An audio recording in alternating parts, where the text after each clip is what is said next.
story costeiro.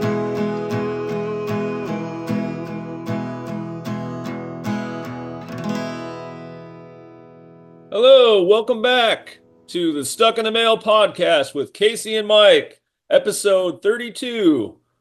And this week we've got a very special episode. I believe it is our first true foreign language album. Now, we've covered a Japanese band, but like many foreign bands, they sung in English to achieve global market, you know.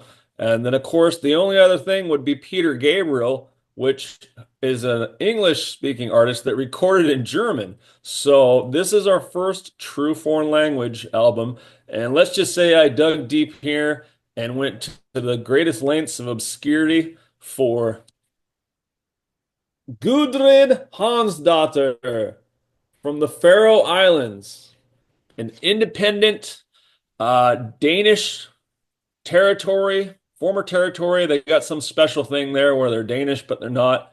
And is essentially between Iceland and Norway, way up in the middle of nowhere, north of Scotland. 18 islands, and I visited there. So Casey, yes, I would love for you to tell our friends about your trip, but how obscure is Gudrid Hansdottir? Because she is on Spotify. Yeah, I mean that's the amazing thing. Everyone can listen to this album. Gult myrkur, and we'll get back to that title, but it's so obscure. She's on Tutl Records, Tutl, and I got this at the capital of the Faroe Islands, Tórshavn, at Tutl Records, which is also a label, and they don't press a lot of vinyl, Mike, because that says 70 of 100. Wow. And I walked into that record store, and you better believe I asked the Faroese gal there, I said, well, what's good in Faroese music? And this is what she showed me because I think she's the, I don't know, the Lady Gaga of the Faroe Islands, if you will, And doing so to speak. a little research here, looks like there are about 50,000 people in all of the Faroe Islands. Total. And the capital is basically Ukiah size. So think like 30,000 people. We stayed at an Airbnb right downtown. Um, it's a lot like Iceland, honestly. There's not really native trees. We took a bus ride all over to several islands. We actually went up to another city about 5,000, so it's like a Willits that's called Klaksvik, which was a fishing town, and basically no one was there because everyone was out fishing. And this is kind of a trip back to your roots a little bit, right? Well, it's the closest I've ever come to Scandinavia. Uh, Although I have been to that funny little Danish town in California, Solvang. Oh, yeah. But yeah, that doesn't really count. Yeah, I've never really been to the mainland, but when my wife and I went to Scotland, she's Scottish, I realized that I had a rare opportunity because there's only a few places in the world where you can even get to the Faroe Islands. You can get there from Denmark, obviously, the kind of the principal nationality, or you can get there from Scotland, from Edinburgh, or you can get there from Reykjavik in Iceland. And other than that, you can't get to the Faroe Islands. So we took a middle part of our trip to Scotland, our honeymoon actually, 2 years postponed, and went up to the Faroe Islands. Love it. Well, Yeah. talking about the music here, I have to ask you, does Gudrid's music capture the feeling of being in the Faroes? Whew. I mean, maybe more so.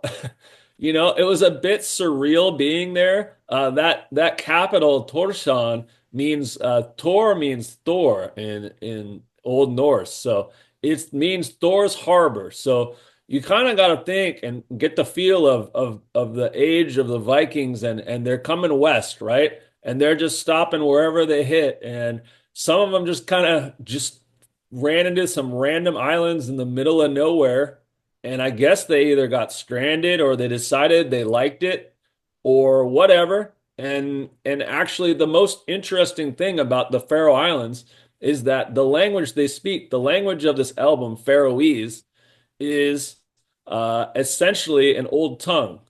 It's an old Norse tongue. So it sounds more like the language that the Vikings spoke in the 12th century or whatever than modern day Norwegian.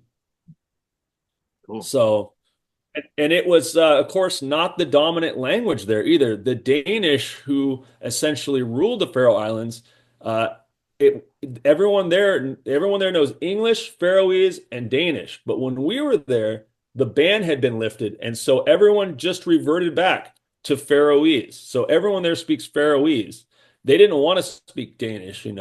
So it goes to show you can make a law and tell people to do something, but the minute that's lifted, then they're going to do what they want to do.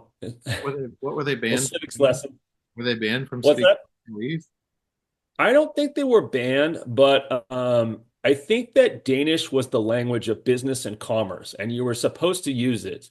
But I'm sure everyone in their home still spoke Faroese, just like everyone speaks their native tongue, no matter how many languages they know when they're with their family, right?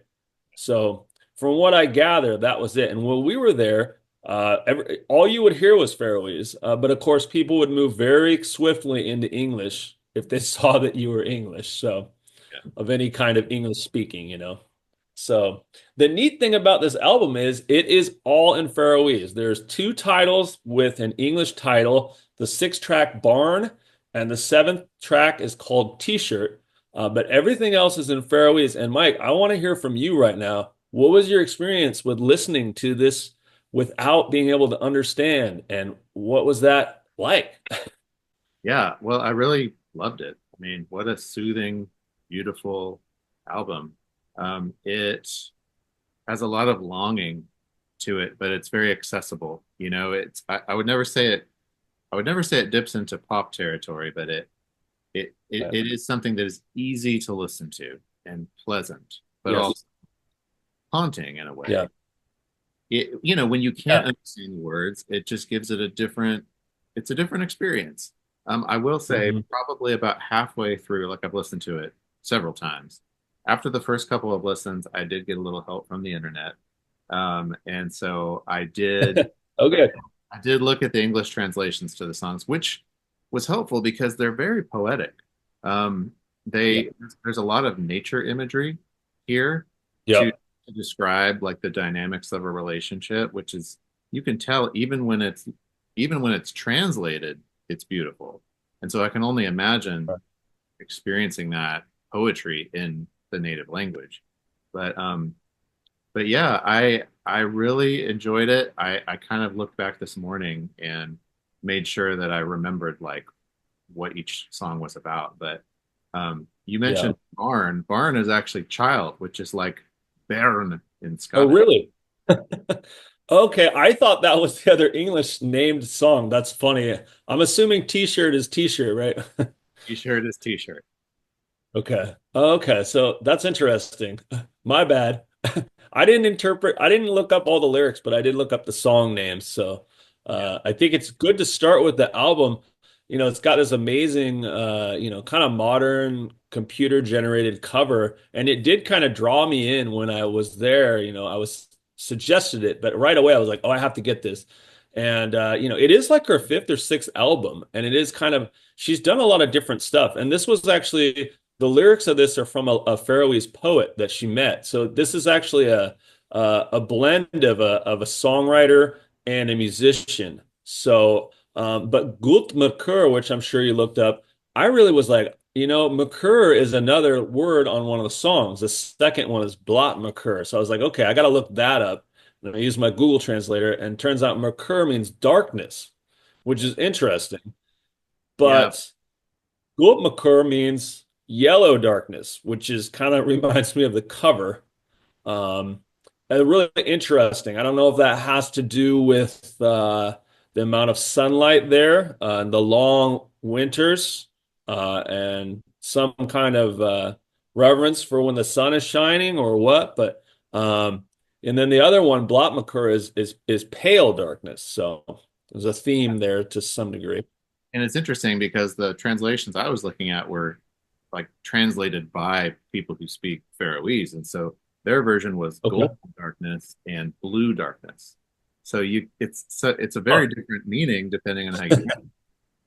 Wait, what was the album? What was Gultmakur? Golden Darkness.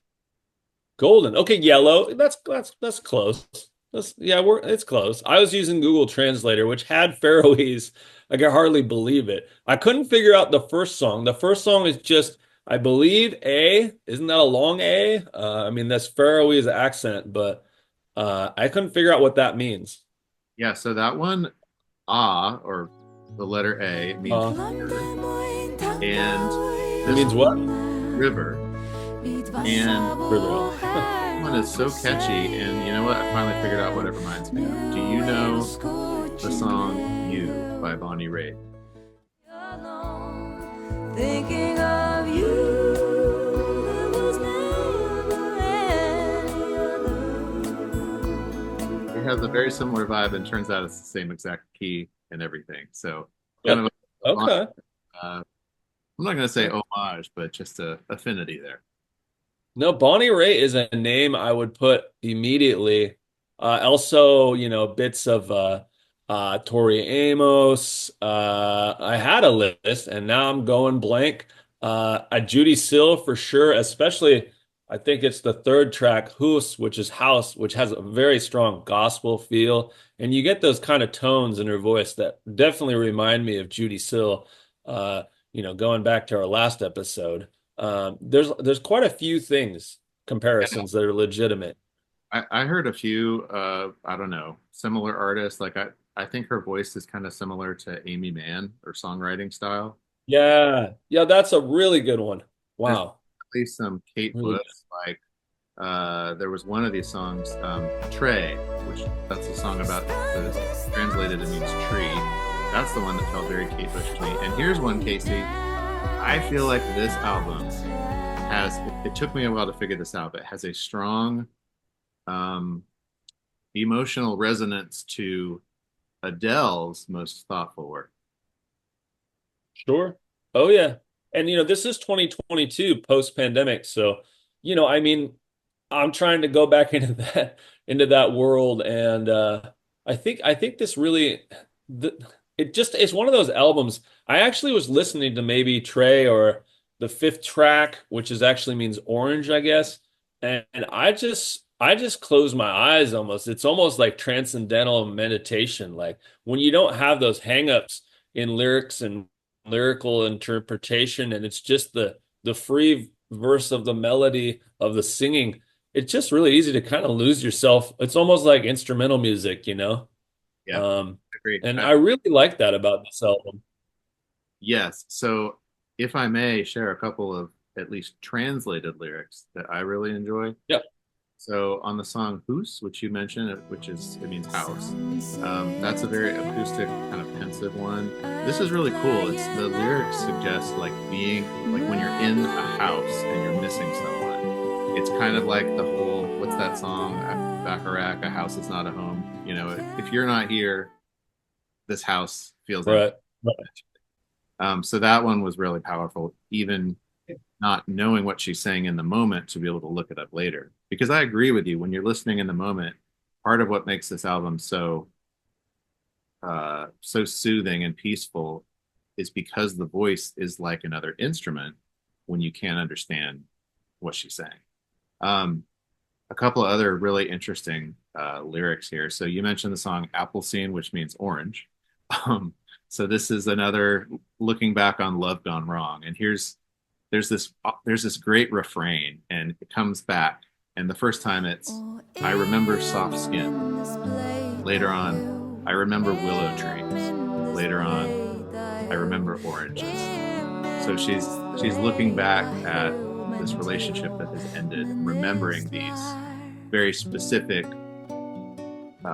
sense memories, which I find very powerful when you go back and kind of put the lyrics with what you've heard. Yeah, I mean, I don't know where it wasn't in the Faroe Islands because there's no orange trees.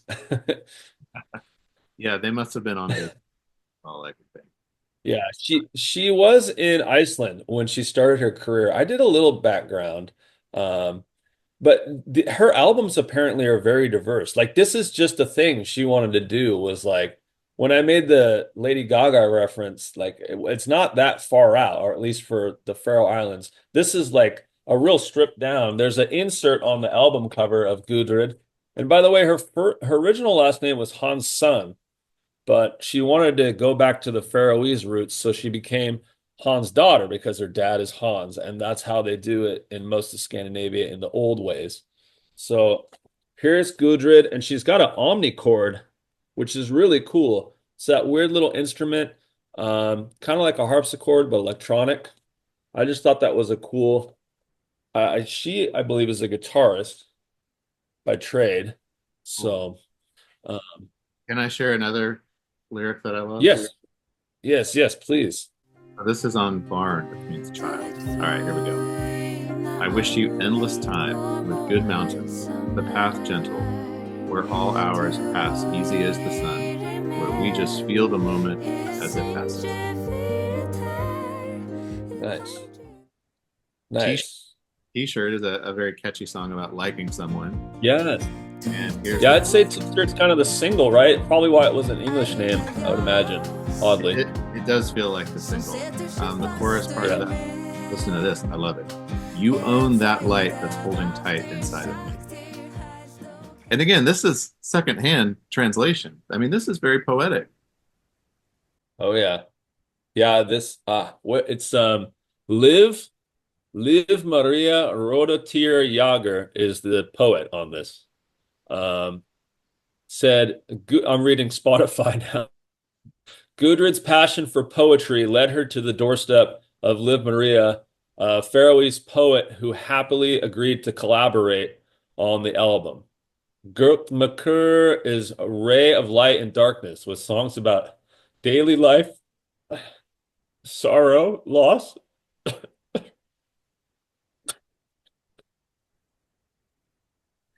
ah, and anywho, stuck in the mail podcast streak of not crying. Now still not at current two. Ah, anywho. It's touching music, Casey. Yeah, I know. I keep doing this to myself too. Like, I'm like, oh, this will be a good one to do because it's so uplifting, but it's also very like heavy. Yeah, I mean it's powerful. These are It is. songs of love, whether that's romantic love or Yes. love for people, and Yes. good music does that to you. Whether Yes. it's Judy still singing The Donor or whether it's a bit more Yeah. of a poetic Yeah, expression of someone. my picks run a thread, and so I've been going through so much. We all have, and I guess when we finished Judy, I was like, I put this on and I was like, wow, and I really hadn't dug it out of my records as seriously, you know. I listened to it when I got it and I was like, this is great. What a great, souvenir. But I threw it on and just like Prismatic, I was like, man, this is just so, music is more than just music. It's healing. Yes. And so this album is a lot. Yeah. Well, thank you for sharing it with me. As you can tell, I really like it, and I've enjoyed kind of digging in to kind of. I've enjoyed it on one level when you're listening and it's only audio and you're just letting it wash over you, Yeah. but I also enjoyed it on a poetic level, just getting to understand these songs. Yeah, that's good. I haven't done that, and maybe I definitely should. One of the things is like with this, it. I mean, what does the language remind you of the most? Like for me, it was when I was in England, I went to the Welsh coastline, and it did remind me of the Welsh language, which is a lot breathier. Yeah. There's like that double L and all that. But the Faroese, these old languages that are so small and not widely spoken, like I feel like this one particular for me is interesting because I feel like I could go to Norway or Sweden or wherever, and I don't think it would have quite the sentimentality of hearing and experiencing this essentially dead language that is not just old, but from like a time long ago. Yeah. long ago. Almost has like a Tolkien quality to it, like this fantasy. It has a very right, which has a lot of basis in Norse mythology and the sagas and all that, which I don't know a lot about. But yeah, I mean, I've my wife and I both agreed that going to the Faroe Islands was, you know, I could probably die and never go to true Scandinavia, and I'd still feel like I maybe went someplace more authentic, you know. Yeah. Because it is like you were in Scotland, and then I was in England. I kind of followed in your footsteps a lot, and you were up in Aberdeen, and Scotland has tons of islands. You know, these islands could have been Scottish. And there's a lot of mix there, but instead they were just too far in the boonies. So. I mean, it's incredible that I realized the other day that I have this fascination with travel to idyllic islands. Yeah. I've been to Japan, idyllic island, future world, the Faroe Islands, this ideal in the middle of nowhere. I wanted to go to Iceland. My sister went. I was in New Zealand, again, idyllic islands. I'm always trying to get to these idyllic islands my whole life is so weird. You know, I feel like island societies have the ability to become more idyllic, do they not? Oh, sure. And to your point, they because they're so isolated, there's a really strong sense of place, which I think is appealing. Yes, yes. You're like surrounded by the water. In America, you don't feel like an island in America. I mean, not supposed to be poetic, but you know. It's a big place. When people come here, even to California, they're like, "Holy cow, this is a big place." Yeah. And there's tons of nothing. Just nothing. Mhm. Absolutely nothing. Especially in Nevada. Those are called the red states. Just kidding. A lot of it. Uh, so Well, anywho, I don't know. You love this record, right? I do. I'm glad you got it as a souvenir. I'm glad it became more than that. Yeah, here's another one I got.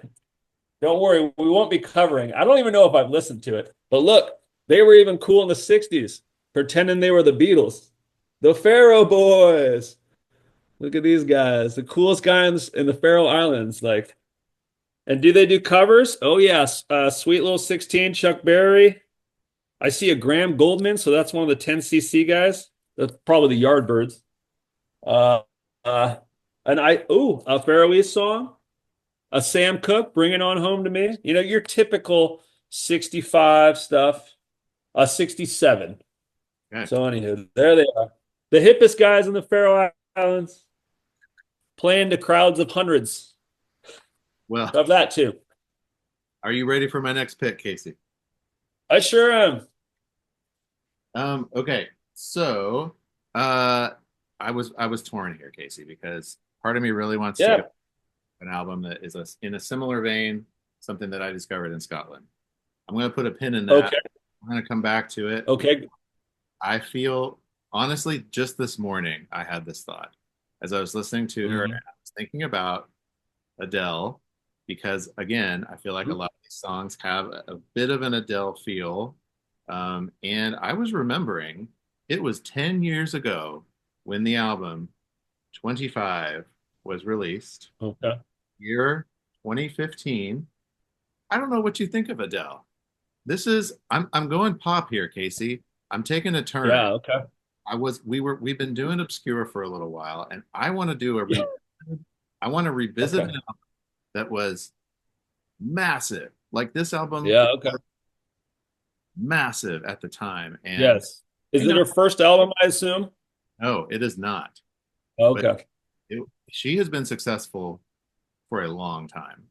But Right. this was huge, and it's always interesting to me to see how things hold up 10 years later. So uh, Okay.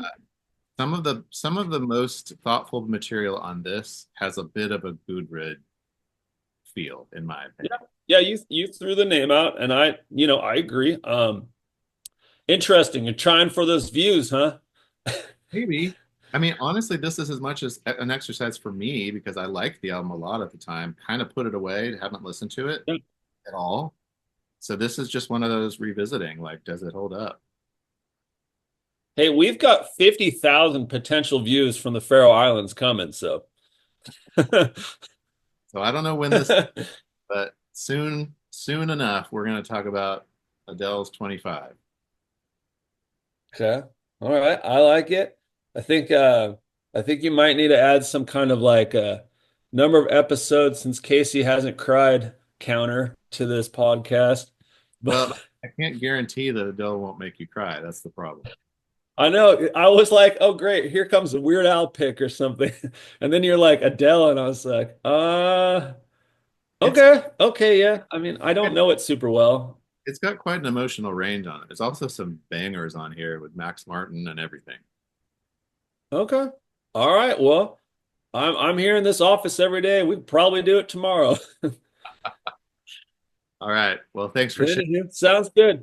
Gudrid What Hansdottir. we gotta do is we gotta upgrade that on your end. This whole podcast has went wonky. I used to be the one with the low tech over here, and now you are, and it just doesn't feel right We're anymore. gonna have to make some adjustments. We'll see. Going through some transitions. Yeah.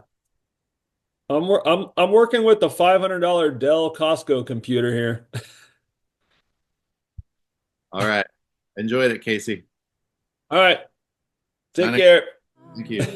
Take telefonen som lyser